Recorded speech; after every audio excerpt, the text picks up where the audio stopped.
Nós leremos não na ordem bíblica, mas na ordem em que essas passagens se relacionam com a maneira como nós trataremos o assunto hoje de manhã. Começaremos, portanto, lendo em 2 Timóteo,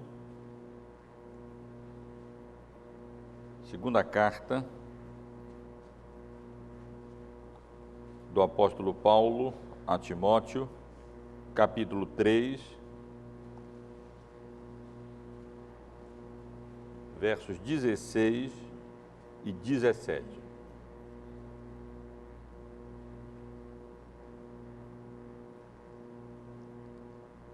Toda a Escritura é inspirada por Deus e útil para o ensino, para a repreensão, para a correção, para a educação na justiça, a fim de que o homem de Deus seja perfeito e perfeitamente habilitado para toda boa obra.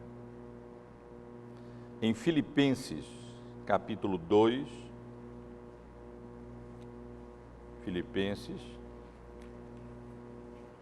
capítulo 2, leremos apenas os versos 12 e 13. Filipenses 2, 12 e 13. Assim, pois, amados meus, como sempre obedecestes, não só na minha presença, porém muito mais agora na minha ausência, desenvolvei a vossa salvação com temor e tremor, porque Deus é quem efetua em vós tanto o querer como o realizar segundo a sua boa vontade. Romanos, capítulo 3, versos 9 até o verso 11 e depois o verso 19. Romanos 3, versos 9 a 11. Que se conclui: temos nós qualquer vantagem? Não, de forma nenhuma, pois já temos demonstrado que todos, tanto judeus como gregos, estão debaixo do pecado. Como está escrito, não há justo nem sequer um, não há quem entenda, não há quem busque a Deus. Verso 19. Ora, sabemos que tudo que a lei diz, aos que vivem na lei o diz, para que se cale toda a boca e todo mundo seja culpável perante Deus. Ainda em Romanos, leremos no capítulo 8, versos 28 a 30. Romanos 8, 28 a 30. Sabemos que todas as coisas cooperam para o bem daqueles que amam a Deus, daqueles que são chamados segundo o seu propósito.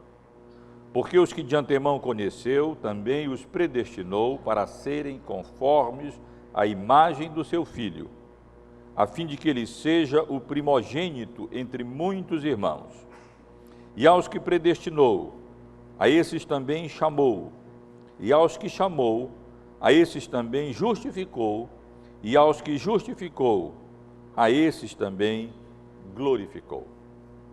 E a última passagem, irmãos, que eu desejo ler nesta manhã, se encontra em 1 Timóteo, capítulo 3, versículo bastante conhecido nosso, versos 14 e 15. Escrevo-te estas coisas, esperando ir ver-te em breve, para que se eu tardar, fiques ciente de como se deve proceder na casa de Deus, que é a igreja do Deus vivo, coluna e baluarte da verdade. Irmãos, eu quero dar continuidade ao nosso estudo, que já dura algum tempo, eu penso que uns 4 ou 5 meses, sobre a evangelização reformada. Esse é o assunto que nós estamos tratando, que nós estamos considerando durante todo esse tempo. Por vários domingos temos aqui procurado esclarecer os irmãos acerca do que consiste biblicamente essa atividade de evangelização, através da qual nós, a igreja, que somos sal na terra e luz do mundo, fomos incumbidos da tarefa, que é ao mesmo tempo um enorme privilégio, de sermos sal na terra e luz no mundo. E fazemos isso não apenas com o abrir dos nossos lábios, mas também com o nosso testemunho, com a nossa própria vida.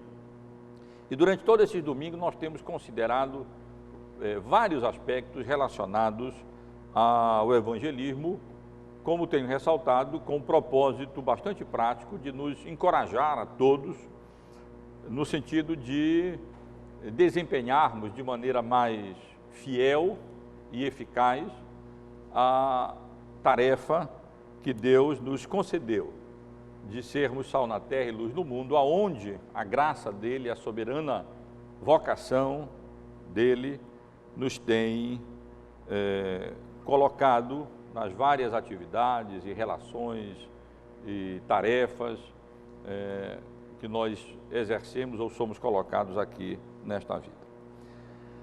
Nos 2 domingos anteriores, eu estive considerando com os irmãos 2 passagens bíblicas ilustrativas e que, de maneira prática, nos ajudam a desempenhar essa atividade. Os irmãos devem lembrar que nós estivemos considerando aqui a pregação do apóstolo Paulo, a atividade evangelística do apóstolo Paulo na cidade de Atenas, e estivemos analisando um pouco a mensagem do apóstolo Paulo, extraindo daí lições diretamente relacionadas ao evangelismo. E no domingo passado, eu estive aqui considerando com os irmãos, ainda em Atos, no capítulo 26, o testemunho que o apóstolo Paulo deu quando foi levado à presença do rei Agripa II e outras personalidades poderosas, significativas, autoridades ali na época. E vimos aqui como o apóstolo Paulo deu o seu testemunho ali, relembrando quem ele era antes da conversão, ou seja, a sua vida pregressa, a sua vida pré-cristã, o que aconteceu que de fato mudou e transformou a sua vida, a sua conversão, o seu encontro pessoal com Cristo na estrada de Damasco e, finalmente, o que ele se tornou, o que passou a acontecer com ele, vinha ainda acontecendo com ele, quando ele passou a obedecer à vocação para a qual Deus o havia chamado, e então, até aquele momento, continuava anunciando o Evangelho a grandes e pequenos, a todos quantos Deus desse oportunidade, fosse em viagem, fosse em sinagoga, fosse na rua, fosse numa praça, fosse em prisão, fosse em qualquer circunstância, o apóstolo Paulo sempre tinha em mente e sempre procurava desempenhar essa sua vocação de maneira obediente ao Senhor, anunciando o Evangelho, promovendo o reino de Deus através da proclamação da palavra do Senhor. Irmãos, nós estamos quase terminando o nosso estudo. Eu sei que sempre eu digo isso, né, e nunca termina, mas nós realmente já estamos quase terminando. Nos meus planos está o estudo de hoje, o estudo do próximo domingo, e depois nós vamos ter aqui algumas atividades práticas nessa área. Eu vou cobrar um pouco dos irmãos, de todos, né, ajudando um pouco os irmãos a, na prática, desempenharem essa atividade evangelística. Já que o nosso propósito é prático, eu não quero de maneira nenhuma passar aqui esses 4 ou 5 meses estudando o assunto e depois simplesmente as coisas ficarem por aí mesmo. Não, eu pretendo cobrar dos irmãos e irmãs aquilo que nós estivemos estudando aqui. A maneira como nós vamos fazer isso, os irmãos aguardem um pouquinho, dentro de 2 semanas vocês descobrirão como é que eu pretendo cobrar esse desempenho melhor dos irmãos nossos nessa atividade evangelística, que é nossa responsabilidade, que Deus nos concedeu, que Deus nos deu.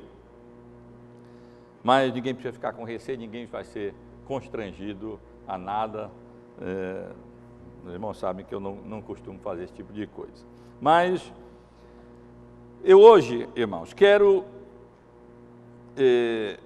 considerar o assunto, rapidamente, em resumo, de uma perspectiva reformada. Eu tenho sempre ressaltado que nós estamos estudando o evangelismo do ponto de vista reformado, claro, bíblico. Sempre procuramos consubstanciar, dar os fundamentos daqui dos estudos na Bíblia, naquilo que a palavra de Deus nos ensina. Nós estamos interessados especialmente naquilo que a palavra de Deus nos ensina e nos orienta nesse sentido. Mas temos tratado do assunto por uma perspectiva que é a nossa perspectiva, é claro, a perspectiva reformada, e não por uma outra perspectiva que não é a nossa. Não temos tratado desse assunto de um ponto de vista ou por uma perspectiva pragmática, ou subjetivista, ou tradicionalista, ou qualquer coisa assim. Nós temos tratado desse assunto, procurado fazer isso do ponto de vista bíblico.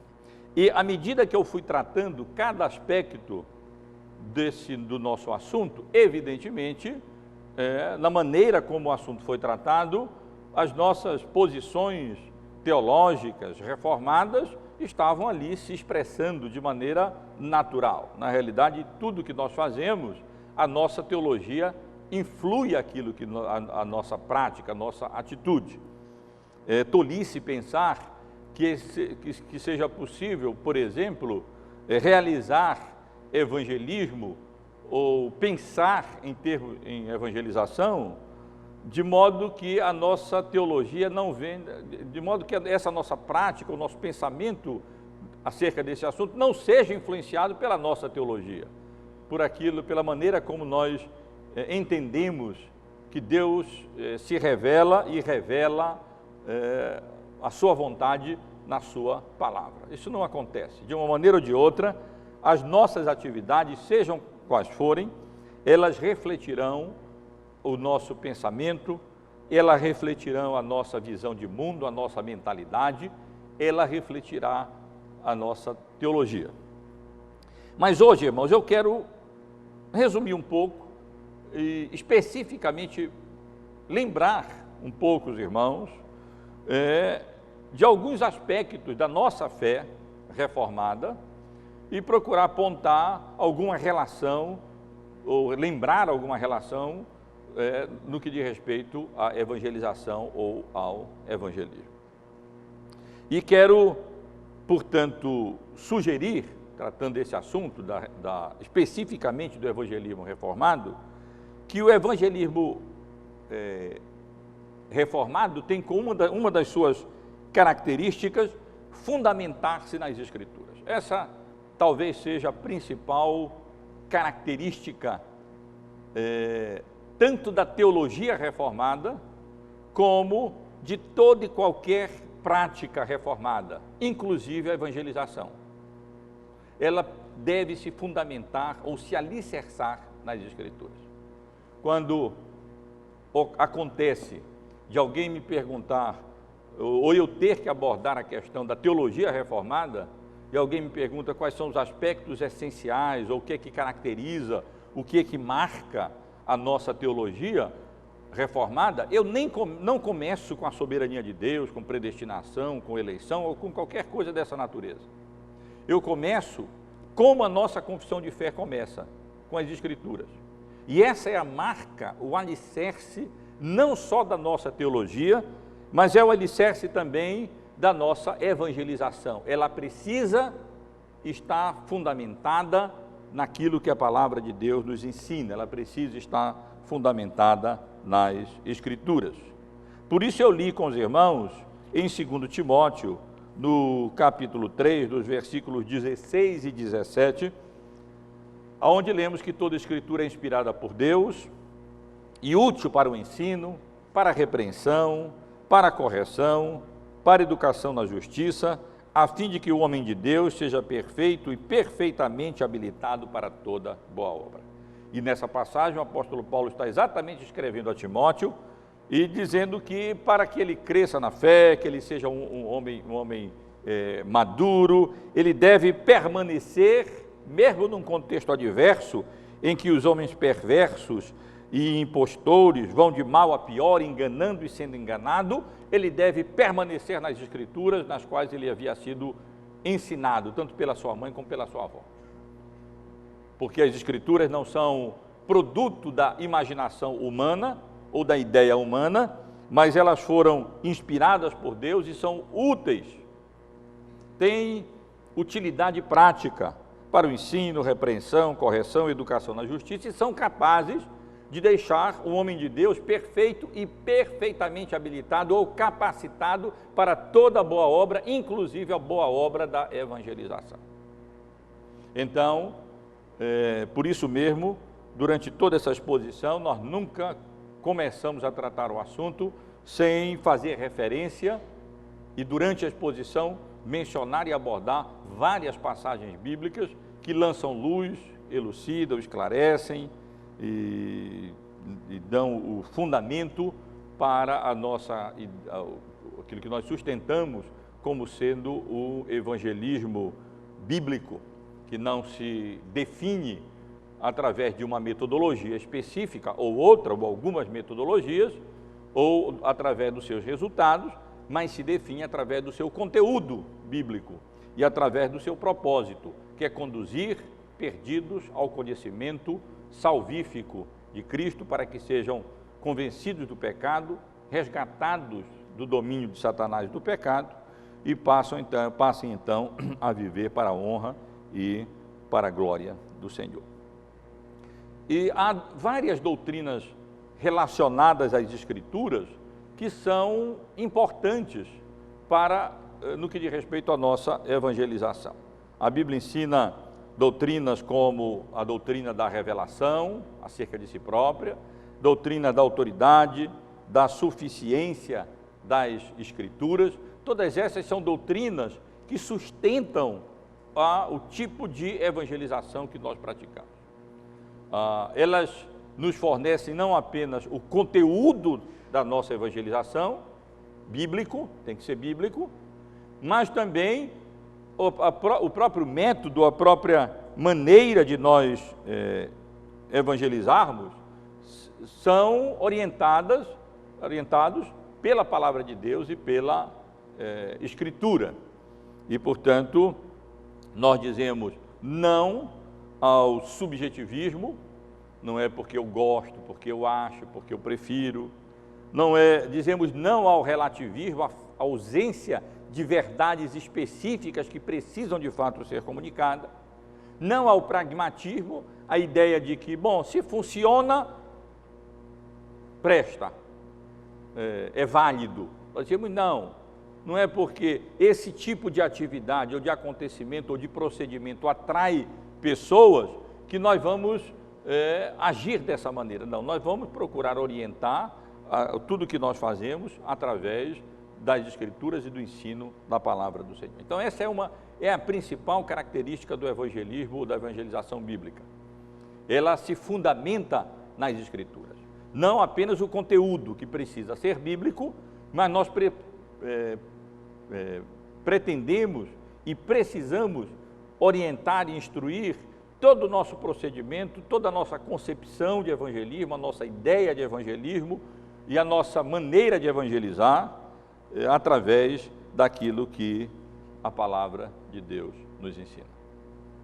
E com relação a esse assunto, é interessante a gente observar que Deus revelou, na verdade, a vontade de Deus se revela dos céus, como nós temos já considerado outras vezes. E a vontade de Deus se revela nos céus através da própria criação, da própria natureza. Os céus proclamam a glória de Deus, mas sempre temos enfatizado que esse conhecimento não é suficiente para a salvação. Porque, portanto, nós levamos o Evangelho a pessoas que não têm como conhecer o Evangelho, não têm conhecimento do Evangelho. Ora, eles não dispõem de uma revelação de Deus através da criação. Os atributos de Deus, assim o seu eterno poder, como a sua própria divindade, claramente não se revelam através da criação, desde que as coisas foram criadas. Esse conhecimento não seria suficiente para que essas pessoas chegassem, através do uso informado da razão e da observação da criação e da própria consciência, a um conhecimento salvífico de Deus? Nós dizemos, não. Deus se revela na natureza, sim. Deus se revela na criação. Deus se revela na nossa própria consciência. Mas esse conhecimento não é suficiente para salvar ninguém. Não por falta dessa revelação de Deus na natureza ou na consciência, mas por falta nossa, homem caído, pecador, culpado. Por isso é indispensável os óculos das Escrituras, da revelação especial, para nós podermos ler com propriedade a revelação de Deus na criação, na natureza e na nossa própria consciência. Então, irmãos, isso torna extremamente relevante as Escrituras e é um encorajamento para nós. Deus se revela do céu na criação, mas esse conhecimento não é suficiente. Por isso mesmo, aprove a Deus revelar a sua palavra nas Escrituras, de forma inspirada, e fazer registrá-la toda na palavra de Deus, nas Escrituras. E exatamente por isso é que nós devemos levar esse meio de salvação, essa palavra, esse conhecimento de Deus nas Escrituras, da vontade de Deus nas Escrituras, sem o que nenhum ser humano jamais poderá alcançar a salvação. Portanto, dentre as doutrinas bíblicas reformadas, está a doutrina da autoridade e da suficiência das Escrituras. Elas são suficientes e são absolutamente imprescindíveis, por outro lado, para nós. Nós não temos nenhuma mensagem evangelística, a não ser aquela que a palavra de Deus nos revela. E é isso que nos anima e nos encoraja a anunciar o Evangelho aos perdidos. É porque eles jamais serão salvos a parte desse conhecimento de Deus que provém das Escrituras.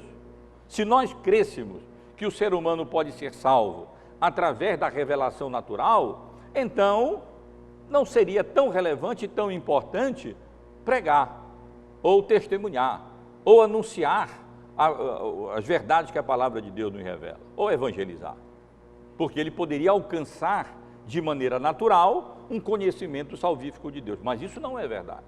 Esse conhecimento de Deus revelado nas Escrituras só faz tornar o homem indesculpável diante de Deus, culpado diante de Deus, porque tendo à sua disposição esse conhecimento, pela natureza e na própria consciência, nenhum ser humano natural, em estado natural, não convertido, anda de conformidade com a vontade de Deus revelada na natureza e na consciência.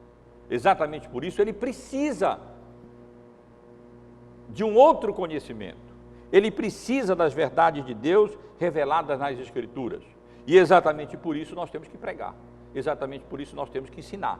Exatamente por isso nós temos que evangelizar, anunciar as boas novas da salvação em Cristo Jesus para homens que estão mortos nos seus delitos e nos seus pecados.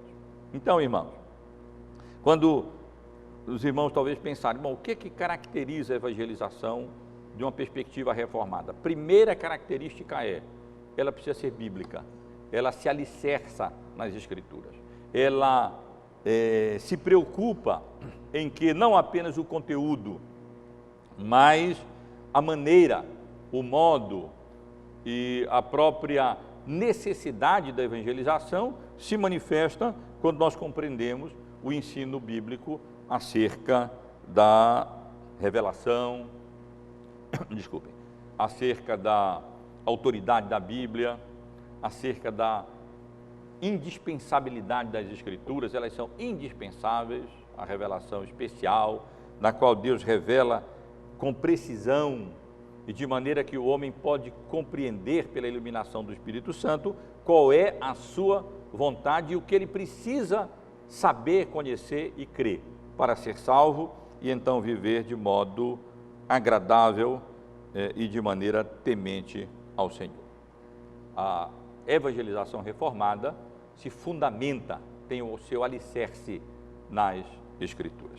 Mas além disso, irmãos, outra marca, outra característica distintiva da evangelização reformada é que ela procura ser consistente com a revelação bíblica, é claro, acerca de Deus, da sua pessoa, dos seus atributos e da sua obra.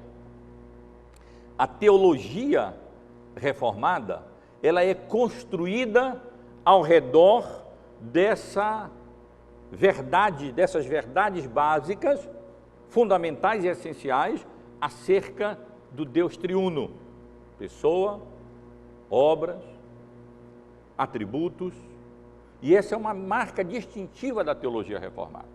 Cada denominação, nós podemos dizer assim, cada grupo tem as suas teologias distintivas. Se os irmãos forem ver, por exemplo, os luteranos, a doutrina da salvação. A Igreja Católica, a doutrina da igreja institucional, a igreja visível, onde a ênfase é recaída.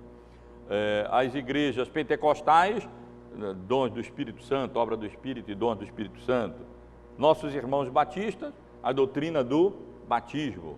As igrejas reformadas, elas têm como âncora ou como espinha dorsal da sua teologia as verdades que Deus revela na sua palavra acerca de si próprio, do seu ser, um Deus independente, um Deus autossuficiente, um Deus eterno, um Deus soberano, os seus atributos, santo, reto, justo, Deus de amor, de verdade, e as obras de Deus, especialmente as obras do Pai. E eu me refiro aqui de maneira especial às doutrinas da predestinação, a doutrina da eleição. Na realidade, quando nós evangelizamos, essas verdades bíblicas acerca de Deus, quem é o Deus que nós pregamos, de uma maneira ou de outra, elas vão marcar a nossa atividade evangelística. Repito, não apenas o conteúdo, que naturalmente irá lançar esse alicerce do conhecimento de Deus, como o apóstolo Paulo fez em Atenas, especialmente quando ele está pregando para uma audiência, para pessoas que não estão familiarizadas com a revelação bíblica acerca de Deus, como foi o caso da pregação dele ali para os pagãos na cidade de Atenas, onde o apóstolo Paulo teve que, antes de apresentar a Cristo, alicerçar esse conhecimento num conhecimento de Deus. E ali nós vimos como o apóstolo Paulo, de fato, apresentou a Deus como sendo um ser independente, não precisa do homem, nós é que precisamos dele, nele nós nos movemos, nele nós existimos. E então Paulo lança ali aquele alicerce do conhecimento de Deus. Mas não apenas o conteúdo, eu repito, a própria maneira de nós evangelizarmos, naturalmente ela deverá refletir o ser de Deus, a pessoa de Deus, o conhecimento de Deus. Como disse o Senhor Jesus à mulher samaritana, Deus é espírito, e importa que os seus adoradores o adorem em espírito e em verdade. E essas considerações, inevitavelmente, elas determinarão a nossa maneira de evangelizar. Por exemplo, quando nós dissemos que nós cremos num Deus que soberanamente elege para a salvação, isso é para nós um enorme encorajamento, porque se o homem, como nós vamos ver, está morto nos seus delitos e pecados, quem poderia arrancá-lo de lá? Nenhum argumento, nenhum pregador, por mais habilidoso que fosse, poderia comunicar vida a mortos nos seus delitos e pecados. Mas quando nós sabemos que Deus elege para a salvação, e conhecemos todas as outras verdades bíblicas que eu quero mencionar um pouco a seguir, adiante, então nós temos nisso um grande encorajamento e ênfase ao anunciar o Evangelho e ao anunciar a palavra de Deus. Quando nós lembramos, por exemplo, que Deus é não somente um Deus de amor, como a Bíblia revela, um Deus de misericórdia, um Deus longânime, um Deus gracioso, mas Deus é também um Deus justo, então a nossa evangelização levará em consideração não apenas a bondade, mas a severidade de Deus. E ela anunciará e convocará as pessoas ao arrependimento, não apenas porque Deus é bonzinho e as ama, mas também as advertirá acerca das consequências se essas pessoas não responderem positivamente ao anúncio do Evangelho. E na realidade, se os irmãos observarem, foi exatamente o que o apóstolo Paulo fez quando ele pregou em Atenas, lá no capítulo 17 do livro de Atos, a passagem que nós consideramos há 2 domingos atrás, quando ele disse: ora, não levou Deus em conta os tempos da ignorância, agora porém notifica aos homens que todos em toda parte se arrependam, porque estabeleceu um dia em que há de julgar o mundo com justiça, por meio de um varão que destinou e acreditou diante de todos, ressuscitando-o dentre os mortos. Quer dizer, isso significa que a justiça de Deus faz parte do nosso evangelismo. Significa que nós não vamos simplesmente anunciar promessas de bênçãos, ou de bem-aventurança, ou de saúde, ou de prosperidade, ou mesmo de salvação e de redenção. Mas nós vamos também advertir aos ouvintes que há consequências gravíssimas e seríssimas se eles não responderem positivamente ao Evangelho, porque Deus determinou um dia em que Ele vai julgar vivos e mortos, através da maneira como as pessoas reagem a quem Ele credenciou, a Cristo, seu Filho, ressuscitando dentre os mortos. Então os irmãos podem perceber como a nossa pregação, ou no caso a nossa evangelização, a nossa comunicação do Evangelho, ela precisará ser consistente com aquilo que a Bíblia revela acerca de Deus, o ser de Deus. Nós não vamos, por exemplo, pregar o Evangelho e então implorar que as pessoas aceitem a Cristo como se Deus precisasse das pessoas, porque na verdade Ele é independente. Nós é que precisamos dele. É uma oportunidade e um privilégio enorme que é oferecido aos pecadores a salvação pela graça de Deus mediante a fé.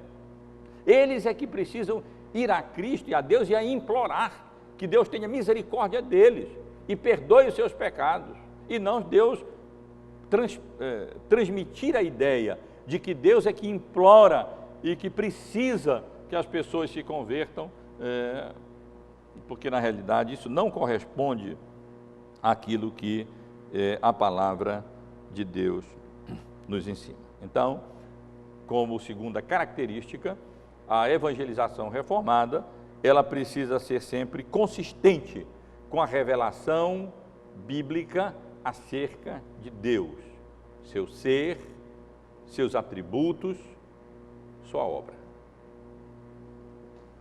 Em terceiro lugar, irmãos, eu diria e gostaria de lembrar os irmãos com relação a isso, que a evangelização reformada tem como característica o fato de considerar seriamente e de maneira apropriada o estado do homem e a condição do homem. É claro que todas essas coisas que eu estou resumindo aqui, durante o estudo elas foram mencionadas. Como eu mencionei antes, é claro que a nossa teologia ela é refletida em tudo aquilo que nós estivemos estudando. Mas é bom lembrarmos disso, que quando nós evangelizamos, uma marca da teologia, da evangelização reformada, é que ela leva seriamente em consideração o real estado do homem. Ou seja, o que é que a Bíblia de fato ensina acerca do ser humano. E há várias doutrinas bíblicas reformadas acerca do homem que elas precisam ser consideradas quando nós estamos evangelizando. Por exemplo, a Bíblia ensina que o homem não é simplesmente um animal, uma espécie de animal. A teoria da evolução ensina assim. E muitas pessoas, católicos, por exemplo, e outros liberais, protestantes liberais, eles pretendem exercer um tipo de evangelização, que eu não sei exatamente como é possível, considerando ou se alicerçando nessa ideia de que o homem não é um ser criado por Deus à imagem e semelhança do seu Criador, como ápice, a coroa da criação, mas como se o homem não passasse, como normalmente se aprende na escola, de um animal racional, como se a distinção entre o ser humano e o animal repousasse exclusivamente na razão, quando na realidade esse nem é o fator mais importante. Na realidade, o que mais distingue o homem dos animais não é simplesmente o fato dele ter uma razão, mas o fato de Deus haver soprado nas suas narinas e ter-lhe passado e soprado o espírito e feito dele alma vivente, ou seja, uma criatura espiritual, um ser espiritual. Portanto, o ser humano não pode biologicamente, não deveria nem biologicamente ser classificado como uma espécie animal, nunca, mas como uma espécie distinta de todos os animais, porque só ele tem um espírito para se relacionar com o seu Criador. Só ele, portanto, é um ser moral e com essa capacidade. E é claro que isso vai determinar o tipo de evangelização que nós praticamos, dependendo da ideia que nós sustentamos com relação a isso. Mas mais importante do que isso, diz respeito à queda, o ensino bíblico acerca da queda, e da condição do homem natural, que é o nosso alvo na evangelização. Nosso alvo não é o homem regenerado. Na evangelização, o nosso alvo é o homem natural, o homem não regenerado. E a ideia que nós sustentarmos acerca do estado e da condição do homem, de uma maneira ou de outra, vai afetar fortemente a nossa evangelização. Tanto o conteúdo, eu repito, como a maneira como nós vamos anunciar o evangelho, como a maneira como nós vamos argumentar, como a maneira como nós vamos esperar que ele reaja ou não reaja, vai depender de nós termos uma visão apropriada, correta, acerca da condição real, da situação verdadeira em que o ser humano se encontra. E o que a Bíblia ensina é que o ser humano não se encontra num estado de inocência, ou num estado neutro, ou numa condição apenas defeituosa, e que o que ele precisa, através da evangelização, é apenas ensinar o que é que ele deve fazer, não é apenas educar o homem. O ser humano não precisa simplesmente ser educado, ele não precisa simplesmente ser ensinado. Isso não adianta diante da situação e do estado em que ele se encontra. Se nós não crescemos na depravação total do homem, se nós não crescemos, como a Bíblia revela, que como consequência da queda e do pecado, o ser humano teve a sua vida toda profundamente deformada, a imagem de Deus profundamente corrompida, tanto no que diz respeito ao seu ser, como no que diz respeito à sua moral, como no que diz respeito às suas funções, às suas atividades.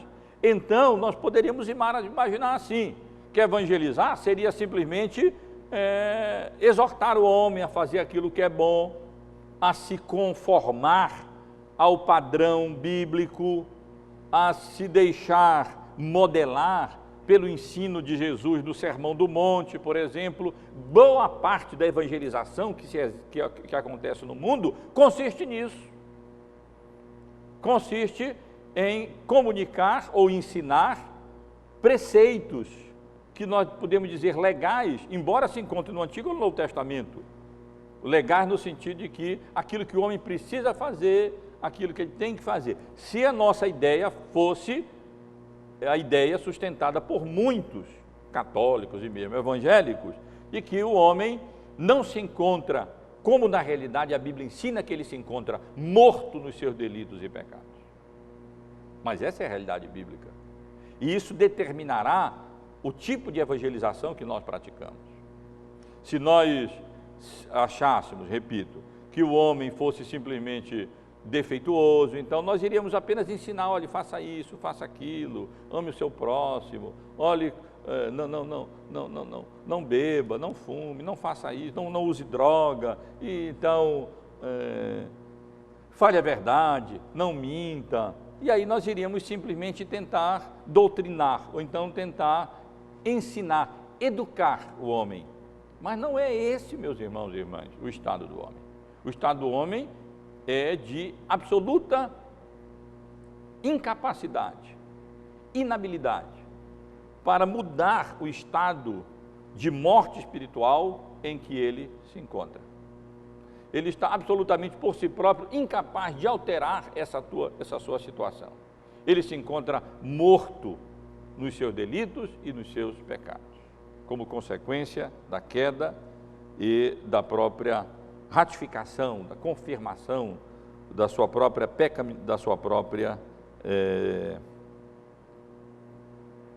pecaminosidade. Portanto, a nossa evangelização, ela não é romântica, ela não deposita nenhuma esperança no homem. Quando nós comunicamos o Evangelho, e quando você estiver testemunhando para o seu colega na escola, ou seu colega no trabalho, ou vizinho, ou parente, ou qualquer outra pessoa que a providência soberana de Deus tenha colocado diante de você como seu próximo, como um necessitado espiritual, você não vai comunicar essas verdades esperando que através delas ele seja por ele próprio convencido delas, da veracidade dessas verdades, ou que esteja nele a capacidade de por si próprio decidir-se positivamente por Cristo, porque na realidade ele não tem essa capacidade, ele está morto nos seus delitos e pecados. Ora, isso significa que, portanto, você não vai bombardear a sua vontade, isso significa que você não vai pressioná-lo simplesmente para ele tomar uma decisão humana. Isso significa que você não vai se dirigir na sua evangelização simplesmente a esse pecador, mas que você vai se dirigir também a Deus, suplicando que Ele seja gracioso, misericordioso e converta o coração dele. E então faça com que, como o Espírito Santo fez com Lídia, que dê a Lídia a atenção e a capacidade para entender e compreender aquelas coisas, de tal maneira que o resultado das palavras de Paulo foi absolutamente distinto no que diz respeito a Lídia, com relação a outras mulheres que ali estavam também presentes.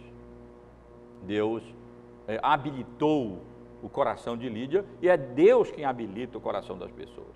Portanto, a tarefa de um evangelista informal, como eu tenho ressaltado, é não apenas comunicar verdades bíblicas, é não apenas evidenciar essas verdades na sua vida, com seu testemunho, mas é também suplicar ao único que pode convencer a pessoa do pecado e transformar a sua vida a fazer isso, que é Deus. Então nós vamos também orar, interceder por essas pessoas e confiar que Deus pode fazer isso. Mas se por um lado essa inabilidade do homem é desestimulante, por outro lado a graça e a soberania de Deus é altamente encorajadora para a evangelização.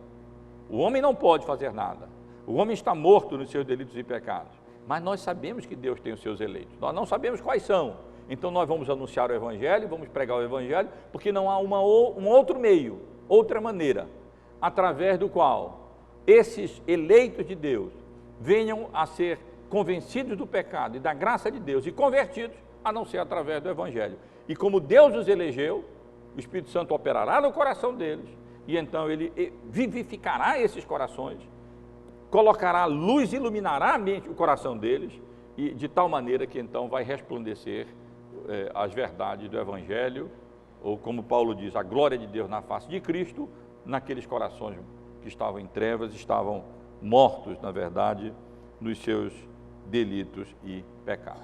Portanto, essa característica da evangelização reformada é que ela considera seriamente o estado do homem. Ela não é romântica, ela é realista, ela não é antropocêntrica, ela é teocêntrica, ela não centraliza no homem, na vontade do homem, mas ela se centraliza em Deus, e ela sabe que se o Espírito Santo de Deus não operar no coração, não adianta, que não haverá transformação, mudança, e portanto, como o estado do homem é gravíssimo, de culpa e de pecado, não basta simplesmente ensinar o que ele deve fazer. O alvo da evangelização reformada não é mudar a pessoa simplesmente, ou ensinar a pessoa, mas é converter a pessoa.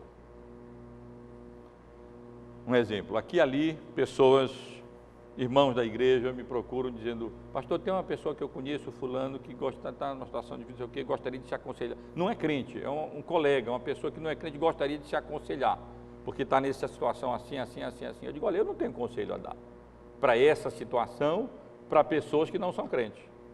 O que eu só tenho um conselho a dar para o incrédulo: converta-se, coloque sua vida na mão de Deus, creia no Evangelho, deposite sua confiança na obra salvadora de Cristo na cruz do Calvário, se arrependa dos seus pecados, Deus fará de você nova criatura, aí eu vou poder lhe aconselhar. Mas fora isso, desculpe, eu não tenho como lhe aconselhar a salvar seu casamento, por exemplo, se você ainda não é convertido em Cristo. O Evangelho, evangelizar não é só educar, porque o estado do homem é gravíssimo. Não é apenas, ele não está apenas doente, ele está morto nos seus delitos e pecados. E só o Espírito Santo, mediante a palavra de Deus, pode realizar essa obra, que consiste não apenas de instruir ou educar, mas de vivificar, regenerar, fazer nova criatura, fazer com que morto viva. Essa obra, o Espírito Santo de Deus, e somente Ele pode fazer no coração do homem. Mas, recapitulando, irmãos, o evangelismo reformado, ele se fundamenta nas Escrituras, ele é consistente com a revelação bíblica acerca de Deus, ele considera seriamente a revelação das Escrituras acerca do homem, a condição do homem, o estado do homem, do seu coração, e em quarto lugar, ele também reflete a doutrina bíblica reformada acerca da salvação. Quando eu digo reflete, eu não quero dizer que nós precisemos na evangelização de saída, pregar essas verdades que eu vou mencionar agora, mas elas, de uma maneira ou de outra, se refletirão na maneira como nós evangelizamos. E quando eu estou me referindo aqui à doutrina reformada acerca da salvação, eu estou me referindo àquelas antigas doutrinas da graça.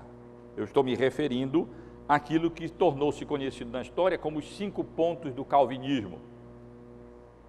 Eu estou me referindo àquelas verdades que foram questionadas pelos seguidores de Armínio e que foram confirmadas, estabelecidas no Sínodo de Dort, na Holanda, e que são doutrinas fundamentais e essenciais, se é que nós queremos compreender de maneira correta e apropriada a salvação, ou a doutrina geral da obra da graça de Deus na salvação dos perdidos. Repito, não estou querendo dizer que a gente precise fazer dessas doutrinas o conteúdo imediato da nossa evangelização, mas elas dirigirão, nortearão a nossa evangelização, poderão sim ser mencionadas na pregação, ou no ensino, ou no caso, informalmente, na evangelização, e elas então, portanto, a evangelização deve refletir as doutrinas reformadas acerca da salvação. A que é que eu me refiro? Os irmãos conhecem bem, eu me refiro à doutrina da depravação total do homem, eu me refiro à doutrina da eleição incondicional, me refiro à doutrina da expiação limitada, à doutrina da graça irresistível de Deus e à doutrina da perseverança dos santos. Esses foram pontos questionados, mas foram pontos repensados e reafirmados pela fé reformada. E quando nós pensamos, quando nós praticamos a evangelização, o que queremos? Nós queremos a salvação dos perdidos. E certamente essa evangelização será deformada se a nossa concepção de salvação for deformada. E ela será correta se a nossa concepção de salvação for correta. E na realidade essas doutrinas, elas num certo sentido encerram tudo que eu estive dizendo aqui. Pensem um pouquinho, quando nós falamos sobre a depravação total, nós estamos falando do homem, do estado do homem, que eu estive considerando. Quando nós falamos sobre eleição incondicional, nós estamos falando da obra do Pai soberano, Ele é quem elege, o que eu mencionei há pouco com os irmãos. Quando nós falamos sobre expiação limitada, nós estamos falando da obra do Filho, da obra de Cristo na cruz. Quando nós falamos da graça irresistível, estamos falando da obra do Espírito Santo, porque é Ele quem chama eficazmente. E quando nós falamos da perseverança dos santos, também estamos falando da obra do Espírito Santo, porque é Ele quem habilita o crente a perseverar na fé até o fim, e nós estamos falando dessa continuidade da salvação, que nós estamos falando da santificação. E essas doutrinas são essenciais. A nossa evangelização, como eu disse, leva em consideração o fato da depravação total do homem, de que a queda afetou o ser humano como um todo. Ela não transformou o ser humano num demônio, ela não foi tão profunda ao ponto total, no sentido de ser a depravação maior que podia ser. Ela não transformou o ser humano num demônio, mas é total no sentido de que ela afetou profundamente toda a natureza humana. Afetou a nossa mente, nós não pensamos mais direito, nós não pensamos como Deus quer, nós não temos mais o nosso pensamento cativo à obediência de Cristo. Com a conversão é que nós fazemos, é que isso volta a acontecer. Os nossos sentimentos foram afetados. Nós não, por natureza, o homem natural não ama o que Deus ama e nem odeia o que Deus odeia. Não se alegra com o que alegra a Deus, não se entristece com o que entristece a Deus. Ele inverte tudo. Ele ama o pecado e odeia a Deus, na realidade, rejeita a Deus. E ele inverte todas as coisas, ele se alegra em fazer aquilo que é condenável aos olhos de Deus, e não tem prazer naquilo que agrada ao seu Criador. Isso é consequência da queda. E o ser humano como um todo, mente, a própria vontade foi afetada pela queda, os sentimentos foram afetados pela queda, nosso corpo foi afetado pela queda, nossos instintos foram afetados pela queda. De tal maneira que quando nós pregamos o Evangelho, nós evangelizamos, nós comunicamos o Evangelho informalmente, nós testemunhamos, nós estamos fazendo isso, embora talvez não seja necessário de imediato dizer isso, mas de um modo ou de outro, essa é a situação do homem, e quando nós estamos testemunhando, nós estamos levando em consideração, de maneira prática. Zoínio, por exemplo, está lá trabalhando na Caixa Econômica, ele tem colegas lá, e ele sabe, ele quer comunicar o Evangelho a essas pessoas, como outros irmãos também, mas ele sabe a situação do seu colega ou da sua colega ali. Ele sabe, na realidade, como, quando ele vê, por exemplo, colegas vendidos à escravidão do pecado, com toda a prática, toda espécie de atos ímpios e iníquos, ele sabe que essa é a situação natural do homem pecador. E quando anuncia e comunica o Evangelho e as pessoas não reagem de maneira positiva imediatamente, ele não precisa desanimar com isso, porque ele sabe que é Deus que precisará operar no coração dele, porque estão profundamente deformados. E assim, irmãos, com relação a essas outras doutrinas da graça, a eleição incondicional, claro que isso será levado em consideração na nossa evangelização.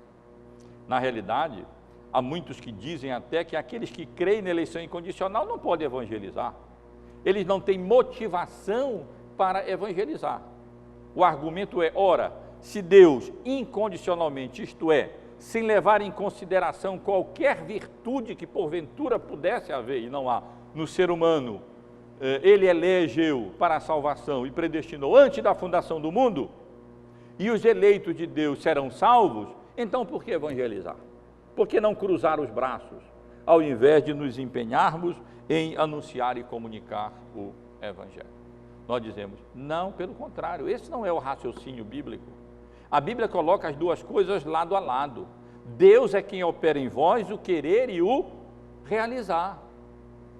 Mas desenvolvei a vossa salvação com temor e tremor. As duas coisas andam juntas na Bíblia. A soberania de Deus é a responsabilidade humana. Na evangelização, não nos diz respeito os decretos de Deus. Eu não sei quem Deus escolheu ou elegeu. O que eu sei é que nenhum eleito de Deus jamais chegará à salvação, jamais será convencido do seu pecado, jamais será feito nova criatura em Cristo se o Evangelho não lhe for anunciado. Se ele não chegar ao conhecimento do Evangelho. E que o Evangelho foi confiado à igreja. E que essa tarefa de comunicar o Evangelho foi confiada a nós. E que nós somos ordenados na Bíblia a fazer isso. E, portanto, não nos importa, num certo sentido, o fato de Deus ter eleito antes da fundação do mundo. Porque o instrumento, o meio através do qual os eleitos chegarão à salvação, será através da comunicação do Evangelho, das verdades que Deus revelou e confiou à igreja e exortou a igreja a anunciá-la, a testemunhá-la, a proclamá-la, a pregá-la, a comunicá-la informalmente, e essa tarefa, como estivemos considerando aqui, Deus nos concedeu. Nós diremos pelo contrário, longe da eleição ser uma desmotivação para a evangelização, na realidade, ela é a maior das motivações. Porque se é verdade que o homem está totalmente depravado e que, como consequência disso, ele está morto nos seus delitos e pecados, então, não tivesse Deus elegido para a salvação, antes da fundação do mundo, na realidade, não teria tarefa no mundo mais inócua, mais sem sentido. Não haveria atividade nesse mundo mais desanimadora do que a evangelização. Porque aí nós teríamos a certeza que ninguém responderia positivamente ao Evangelho. Porque todos estão inabilitados, a não ser que Deus tivesse eleito pessoas para a salvação e opere essa salvação, então nós não teríamos estímulo nenhum. Na realidade, portanto, é um grande estímulo saber que Deus escolheu pessoas para a salvação. Como eu não sei quem são, eu vou anunciar a todos o Evangelho, vou pregar esse Evangelho com urgência, sabendo que é necessário pregar, vou anunciar, vou procurar compreender da melhor maneira possível a Bíblia, vou orar e vou pregar o Evangelho, ou informalmente vou comunicar o Evangelho, porque eu sei que Deus tem os seus eleitos e eles serão alcançados por nenhum outro modo, a não ser através da comunicação do Evangelho.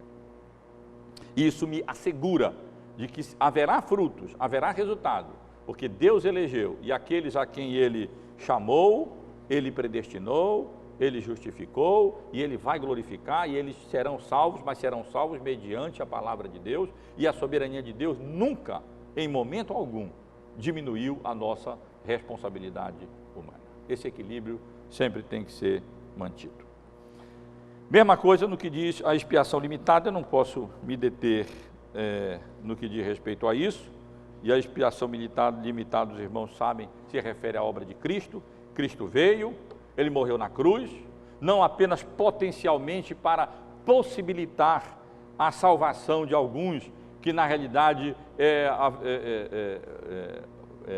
dependerá em última instância da fé deles, ou dependerá em última instância da vontade deles, mas não, Cristo veio para efetivamente redimir os eleitos de Deus, aqueles a quem o Pai lhe deu antes da fundação do mundo. A graça irresistível de Deus, a obra do Espírito Santo, que relevância tem essa doutrina para a evangelização reformada? Os reformadores ensinavam aquilo que a Bíblia ensina, que na verdade o Espírito Santo de Deus ele chama eficazmente os eleitos de Deus através da pregação do Evangelho, do ensino do Evangelho ou da comunicação do Evangelho. A Bíblia ensina que os eleitos de Deus que estão mortos nos seus delitos e pecados, quando a Bíblia é pregada, quando a palavra de Deus é anunciada, quando ela é lida ou ela é comunicada, o Espírito Santo de Deus eficazmente chama os eleitos de Deus, opera no coração deles e chama salvificamente esses eleitos, eficazmente esses eleitos. Isso não significa, os irmãos sabem disso, que essas pessoas serão trazidas à força. Isso não significa que pessoas que dizem, eu não quero ser salvo, não quero saber de salvação, e então serão contra a sua vontade, como que violando a sua vontade à força salva, mas significa que o Espírito Santo de Deus ilumina os corações em trevas, significa que ele convence as pessoas do pecado, de tal maneira que elas responderão positivamente ao Evangelho. Aqueles eleitos de Deus responderão, porque eles serão chamados eficazmente pelo Espírito Santo de Deus. Um exemplo de implicação disso na evangelização. Por que eu vou fazer apelo? Por que nós vamos apelar depois da pregação para que pessoas tomem uma decisão, como que não crendo que o Espírito Santo de Deus pode, na realidade, operar na vida dessas pessoas, convencê-los do pecado, da iniquidade deles? Não precisa um apelo para virem à frente e assim precipitar uma conversão nesse sentido. Aqui eu tenho sempre no seminário alunos pentecostais, vários, e aqui e ali eles implicam comigo, por causa que eu sou presbiteriano, e eu implico com eles, né? E então eles mexem comigo, mas eu também mexo com eles. E quando questionam por que eu não faço apelo, e é uma prática quase que sagrada nas igrejas evangélicas hoje, elemento de culto quase que inquestionável, eu digo, é porque eu creio no poder do Espírito Santo. Então eu não preciso fazer aquilo que eu sei que o Espírito Santo faz. Ele vai fazer, ele opera, ele transforma a vida das pessoas, não precisa eu querer fazer às vezes do Espírito Santo de Deus. Eu creio na vocação, no chamado irresistível do Espírito Santo. Claro que eu explico também que a Bíblia não mostra isso, que isso é invenção de 2 séculos atrás, começando com Finney, mas eu creio no Espírito Santo, não precisa fazer apelo. O Espírito Santo vai fazer a obra mediante a pregação do Evangelho. E, finalmente, a doutrina da perseverança dos santos. Essas doutrinas todas, não posso me deter nelas. Os irmãos sabem que tem um livro meu escrito sobre esse assunto, Calvinismo, as Antigas Doutrinas da Graça. Lá eu exponho cada uma dessas doutrinas que constituem, na realidade, a doutrina reformada acerca da salvação. Elas influenciam diretamente e indiretamente a nossa pregação, tanto no conteúdo, como na maneira como nós agimos, como na motivação do evangelista, como também no que nós devemos esperar em termos de reação das pessoas que estão sendo evangelizadas, e isso norteará e refletirá, portanto, a nossa evangelização refletirá, portanto, e deve refletir a doutrina reformada acerca da salvação. Finalmente, irmãos, em quinto lugar, apenas para concluirmos, a evangelização reformada, ela é equilibrada pelo que nós podemos chamar da eclesiologia reformada, ou seja, da doutrina ou da concepção reformada acerca da igreja. Isso também influirá na nossa evangelização. Várias doutrinas reformadas, como por exemplo a distinção entre igreja visível e igreja invisível. Os irmãos devem lembrar do estudo do pastor Bacon, se não me falha a memória aqui, durante o congresso, quando ele tratou um pouco dessa questão, da importância da igreja visível, muito desconsiderada no meio evangélico, que tende a enfatizar apenas a noção da igreja invisível, orgânica, como membro do corpo de Cristo, e não a igreja institucional. Isso afeta a nossa evangelização em vários sentidos.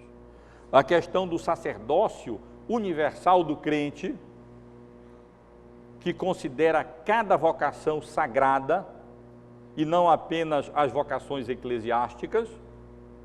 e, portanto, ali está a nossa maneira de servir e adorar a Deus, nas nossas vocações, e também ali está o ambiente primordial da nossa evangelização. A questão da importância do culto público como ápice da semana de culto na vida do crente como um todo, e ao mesmo tempo como preparação para outra semana que segue. A relevância, a importância do culto público, o papel da pregação no culto e na vida do crente, como o meio por excelência através do qual Deus convence pecadores dos seus pecados, porque aprove a Deus salvar os que creem pela loucura da pregação do Evangelho, especialmente por esse meio. Enfim, irmãos, várias doutrinas relacionadas à igreja, elas afetam, influenciam, elas equilibram, na realidade, a nossa evangelização. Nós, como reformados, temos uma doutrina da igreja. Por exemplo, nós entendemos que a evangelização, quando institucional, quando organizada, não a evangelização, os irmãos entendem bem a distinção, nós fizemos aqui, pessoal, individual, de cada um de nós, mas a evangelização, atividade relacionada à evangelização de maneira organizada, essa pertence à igreja.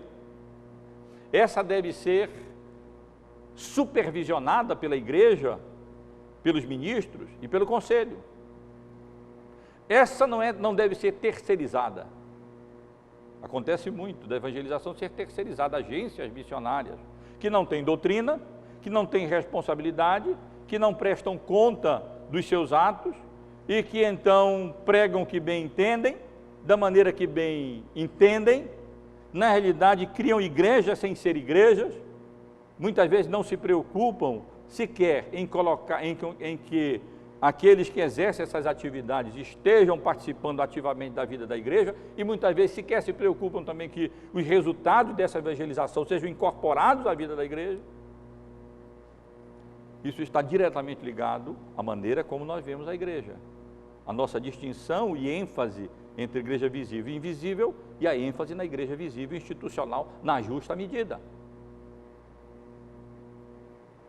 E assim por diante, meus irmãos, em vários sentidos, nosso tempo já está bastante avançado, a nossa ideia de igreja, nosso conceito de igreja, a nossa teologia da igreja, ou seja, a nossa eclesiologia, ela influencia não apenas o conteúdo da nossa pregação também, mas aí então de maneira especial a forma, a maneira, o método da nossa evangelização. Então que Deus nos abençoe, que Deus abençoe os irmãos também e que nessas nossas atividades, com a graça dele, nós possamos refletir a nossa teologia reformada. Claro que nós não vamos evangelizar da mesma maneira que evangelizam as pessoas que pensam diferente, que têm uma teologia diferente, que não fundamentam a sua teologia nas Escrituras, que não procuram ser consistentes com a revelação bíblica acerca de Deus, que não consideram seriamente a revelação bíblica acerca do homem, seu estado, sua condição deplorável, como consequência da queda e do pecado, que não refletem o ensino bíblico genuíno, verdadeiro, acerca da salvação, depravação total do homem, a eleição incondicional, a expiação limitada, a graça irresistível de Deus através da obra do Espírito Santo, a perseverança dos santos, e que não sustentam o conceito de igreja que nós sustentamos e cremos refletir o ensino da palavra do Senhor. Que Deus nos abençoe, irmãos, nesse sentido, e nos faça evangelistas no sentido bíblico, e não no sentido da forma estereotipada evangélica, que sempre segue as mesmas formas, os mesmos métodos, e chega a confundir evangelização com um método, alguns métodos específicos, muitas vezes nem tão apropriados assim, e muitas vezes nem refletindo o ensino da palavra do Senhor.